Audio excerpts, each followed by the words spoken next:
নমস্কার, সকলকে স্বাগত জানাই ইনভেস্ট উইথ নিশান চ্যানেলের পক্ষ থেকে। আজকে আমি যে ক্যাপশনটি দিয়েছি যে কিছু স্টক যেখানে ডিআইরা বাইং চালাচ্ছে, সেই বিষয়ে কিছু আলোচনা আপনাদের সামনে করব। তার সাথে আমি কিছু স্টক যাদের মধ্যে আগামীতে কিছুটা হলেও মোমেন্টাম ক্যাপচার করার একটা সুযোগ আমি দেখতে পাচ্ছি এবং মার্কেটের বর্তমান পরিস্থিতি অনুসারে আরও ২-১ টি বিষয় নিয়ে আমি আপনাদের সামনে আলোচনা করব। বিষয়গুলো আপনারা যদি ভিডিওর শেষ পর্যন্ত দেখেন তাহলে পরিষ্কারভাবে বুঝতে পারবেন আমি কি বলতে চাচ্ছি বা বোঝাতে চাচ্ছি। প্রথমেই বলে রাখি, এখানে কোনো রকমের বাই, সেল, হোল্ড আমি রেকমেন্ডেশন করছি না। জাস্ট আমার দৃষ্টিভঙ্গি, চিন্তাভাবনা, আমার এখন মার্কেট পরিস্থিতি অনুসারে যা মনে হচ্ছে সেই বিষয়টাই আপনাদের সাথে আমি শেয়ার করব। এখান থেকে আপনারা যদি কিছু শিখতে পারেন তাহলে আমার সেটা ভালো লাগবে। যদি আমার এই ভিডিওটি দেখে আপনারা বিন্দুমাত্র উপকৃত হন তাহলে একটু লাইক করবেন, কমেন্ট করবেন, শেয়ার করবেন এবং যারা আমার চ্যানেলে নতুন আছেন তাদেরকে বলব চ্যানেলটিকে সাবস্ক্রাইব করবেন। তো চলুন মূল পর্বে আলোচনা শুরু করা যাক। আমি যদি প্রথমে স্মল ক্যাপ কিছু স্টক নিয়ে আলোচনা করি, তার মধ্যে আমরা কয়েকটি স্টকে ডিআই এর বাইং দেখেছি। তার মধ্যে অন্যতম একটি কোম্পানি হচ্ছে গুজরাট এনার্জি। এই যে কোম্পানিটি রয়েছে, এরা অ্যাকচুয়ালি গ্যাসের পাইপলাইনের কাজ করে। এদের প্রায় ৪৫,০০০ কিলোমিটারের মতো কিন্তু গ্যাস পাইপলাইন রয়েছে, যেটা এদের কাছে একটা ফিক্সড অ্যাসেটের মতো এবং এদের কাছে প্রায় ৮৩৯টার মতো কিন্তু সিএনজি স্টেশন রয়েছে। এই যে কোম্পানিটা আমরা কিছুদিন আগেই কিন্তু দেখেছি যে গ্যাসের প্রচুর ক্রাইসিস। এবার যখন যে কোম্পানিগুলো পাইপলাইনের মাধ্যমে গ্যাস পৌঁছে দেয়, তখন কিন্তু সেই কোম্পানিগুলো অনেক কম খরচায় পৌঁছে দিতে পারে। কারণ কি, যখন সিলিন্ডারের মাধ্যমে এক জায়গা থেকে এক জায়গায় যায় তখন কিন্তু খরচাও বেশি হয় এবং সেখানে একটা রিস্কও থাকে। এবং ভারত সরকারের যে সংকল্প সেটাতে আমরা কিন্তু দেখেছি যে গোটা দেশেই কিন্তু এই পাইপলাইনের মাধ্যমে কিন্তু আগামীতে কানেকশন সবার বাড়িতে পৌঁছে দেবে। অনেক বাড়িতেই কিন্তু এখন তারা ব্যবহার করেন গ্যাসের এই যে যোগান, সেটা পাইপলাইনের মাধ্যমেই পেয়ে থাকেন। সেরকমই আগামীতে যেখানে কানেকশন পৌঁছায়নি সেসব জায়গায় কিন্তু পৌঁছবে। সেই জায়গায় দাঁড়িয়ে কিছু কোম্পানি কিন্তু সুযোগ পাচ্ছে তাদের রেভিনিউ বাড়ানোর। তার মধ্যে একটা অন্যতম কোম্পানি হচ্ছে গুজরাট এনার্জি। এই কোম্পানিতে কিন্তু আমরা দেখেছি গত মে মাসে ডিআই প্রায় ৪,০০০ কোটি টাকার মতো ইনভেস্ট কিন্তু করেছে। আপনারা এর ফান্ডামেন্টাল টেকনিক্যাল কি রয়েছে সেগুলো একটু নিজেরা দেখে নেওয়ার চেষ্টা করবেন। আপনারা যে অ্যাপে বিজনেস করেন বা যে অ্যাপে বা যেখানে আপনার ডিম্যাট অ্যাকাউন্ট আছে সেখানে খুলে এই স্টকগুলো সম্পর্কে যে ডেটাগুলো আছে সেগুলো একটু দেখে চেক করে নিতে পারেন এবং গুগল করলেও কিন্তু আপনার এই কোম্পানিগুলোর ডিটেলস কিন্তু জানতে পারবেন। এরপরে সেম সেক্টরেই কাজ করে আরেকটি company IGL, Indraprastha gas limited, আপনারা জানেন।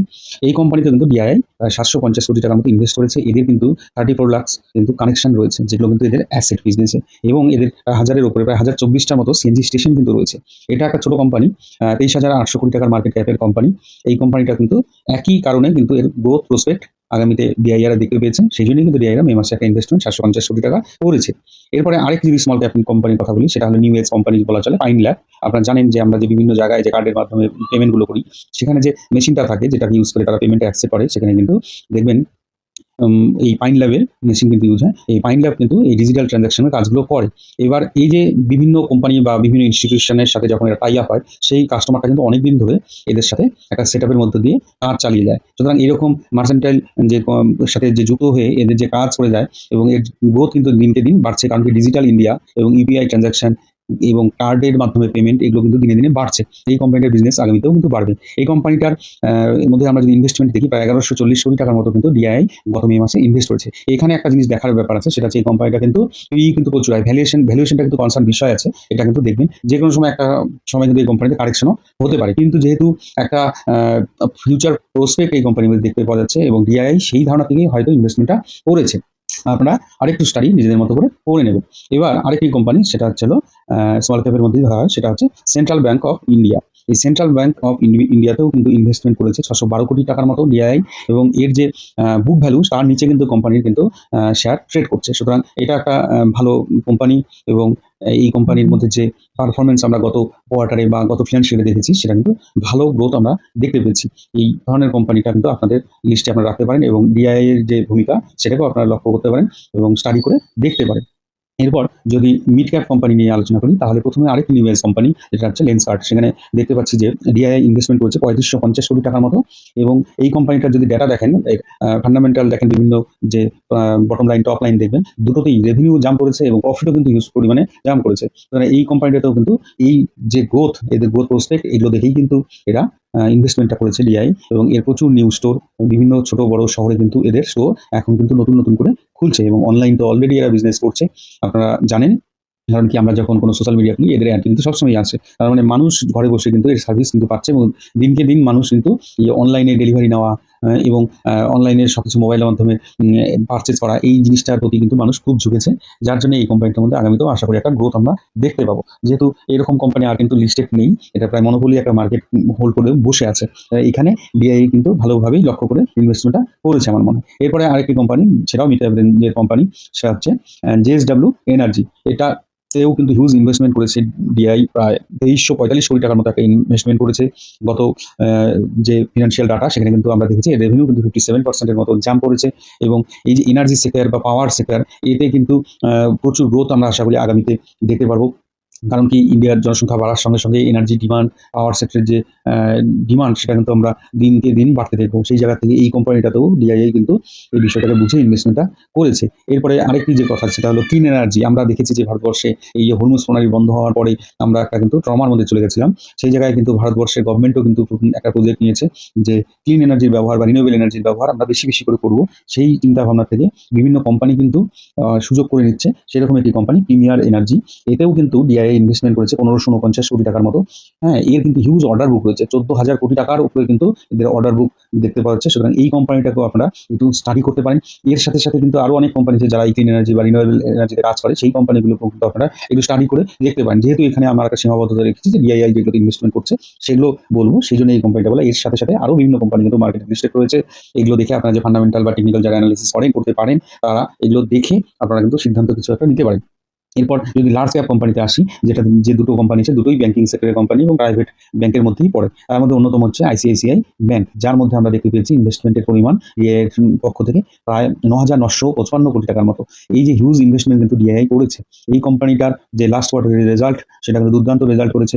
সেই জায়গা থেকে হয়তো ডিআইআই এই কোম্পানিটাকে বেছে নিয়েছে এবং বিভিন্ন মিউচুয়াল ফান্ড হাউসগুলো কিন্তু এতে ইনভেস্টমেন্ট করেছে। এরপরে দ্বিতীয় যে প্রাইভেট ব্যাংকটি রয়েছে সেটা হলো ভারতবর্ষের লার্জেস্ট প্রাইভেট ব্যাংক, যেখানে ৭,৫২৯ কোটি টাকার মতো কিন্তু ডিআইএ ইনভেস্টমেন্ট করেছে।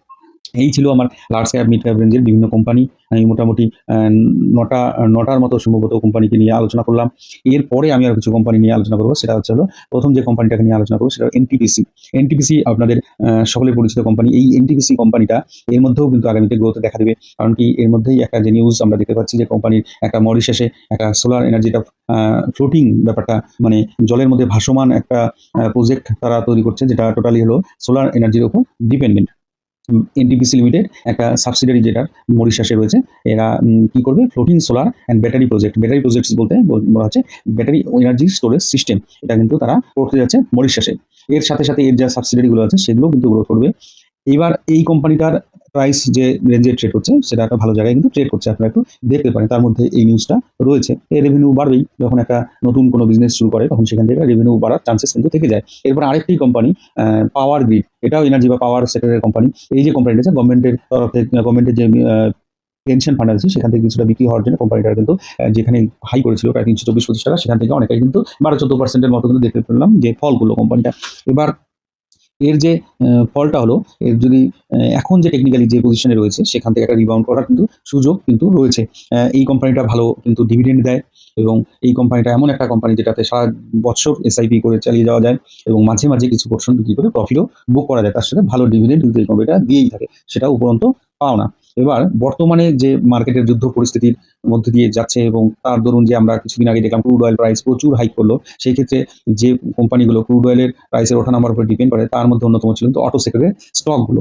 এবার এই অটো সেক্টরের স্টকগুলো এখন মনে হচ্ছে এখানে একটা নতুন সুযোগ তৈরি হচ্ছে। তার কারণ হচ্ছে দেখবেন যে মেটাল যে স্টকগুলো আছে প্রত্যেকটি মেটাল কিন্তু দাম কমতে শুরু করে দিয়েছে। এবার যেহেতু যে কোনো অটো বা বাইক বলুন, কার বলুন বা কমার্শিয়াল ভেহিকলস বলুন, সেখানে তৈরি করতে প্রচুর পরিমাণে মেটাল দরকার হয়। মেটালের দাম যদি কম হয় তাহলে তাদের যে ইনভেস্টমেন্ট বা ইনপুট কস্ট কিন্তু কমে যায়। সেই জায়গায় দাঁড়িয়ে কোম্পানিগুলো লাভবান হবে। এর মধ্যেই কিন্তু বিভিন্ন কোম্পানি কিন্তু তাদের কিন্তু ভেহিকলসের প্রাইস কিন্তু বাড়াতে যাচ্ছে। এই খবরটাও তাদেরকে অনেক কিন্তু উম দেখবেন মার্জিন বৃদ্ধিতে সাহায্য করবে। এরপর যদি ক্রুড অয়েলের প্রাইস কমে যায়, তার সাথে সাথে একটা প্রবাবিলিটি থেকে যায় যে বর্তমানে যেখানে পেট্রোল, ডিজেলের দাম যে জায়গায় গেছে সেখান থেকে যে আরো বাড়বে তার সম্ভাবনাটা কিন্তু কমে যায়। যখন তেলের দাম একটি জায়গায় স্টেবল থাকে বা কমে যায় তখন কিন্তু অনেকেই কিন্তু নতুন নতুন ভেহিকলস বাই করে থাকে। সেই জায়গায় দাঁড়িয়ে এই অটো সেক্টরের কোম্পানিগুলো আগামীতে লাভবান হবে। এবার কোন অটো সেক্টরের কোম্পানি আমরা কিনবো? অটো সেক্টর বলতে যারা গাড়ি তৈরি করে তাদের কথা শুধু বলছি না। অটো অক্সিলারি যেগুলো আছে, যেমন যারা বিভিন্ন পার্টস তৈরি করে, বিভিন্ন পার্টসের মধ্যে যেমন ওয়্যার থাকে, বিভিন্ন ইঞ্জিনের যে পার্টসগুলো থাকে, বিভিন্ন রকম যে কোম্পানিগুলো যেমন পেইন্ট সেক্টর, পেইন্টেরও কাজ হয় অটোতে।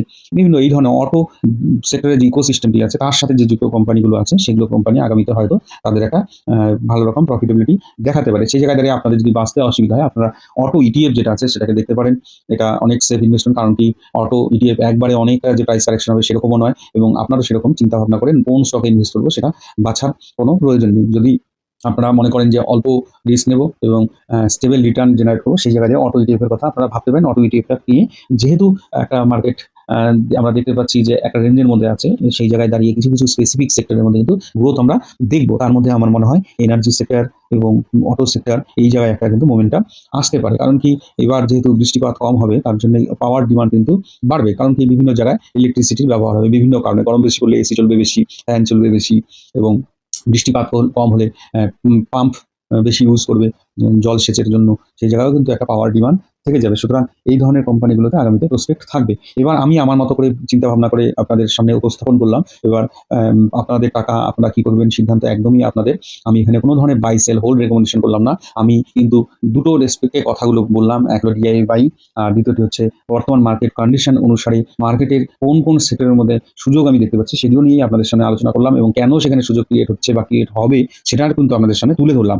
এবার এই ভিডিওটি যদি আপনাদের ভালো লাগে তাহলে একটু আবার বলবো লাইক করবেন, কমেন্ট করবেন, শেয়ার করবেন। যারা নতুন দেখছেন তারা চ্যানেলটিকে সাবস্ক্রাইব করবেন। ধন্যবাদ, ভালো থাকবেন।